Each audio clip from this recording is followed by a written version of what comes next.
কুমড়ো ফুলে ফুলে নুয়ে পড়েছে লতাটা, সজনি ডাঁটায় ভরে গেছে গাছটা। আর আমি ডালের বড়ি শুকিয়ে রেখেছি।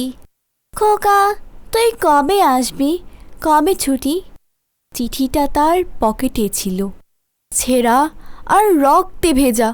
মাগো, ওরা বলে সবার কথা কেড়ে নেবে, তোমার কোলে শুয়ে গল্প শুনতে দেবে না। বলো মা, তাই কি হয়? তাই তো আমার দেরি হচ্ছে।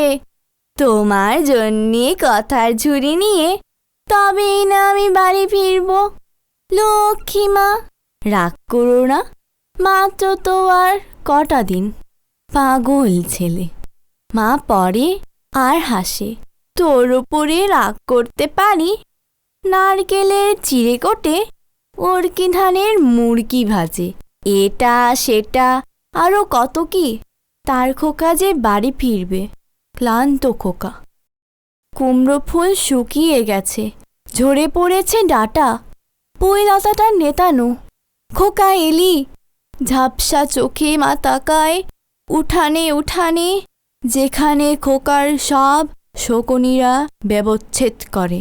এখন মার চোখে চৈত্রের রোদ পুড়িয়ে দেয় শকুনিদের। মা আবার দাওয়ায় বসে ধান ভানে, বিন্নি ধানের খই ভাজে। খোকা তার কখন আসে, কখন আসে। এখন মার চোখে শিশির ভোর, স্নেহের রোদে ভিটে পড়েছে।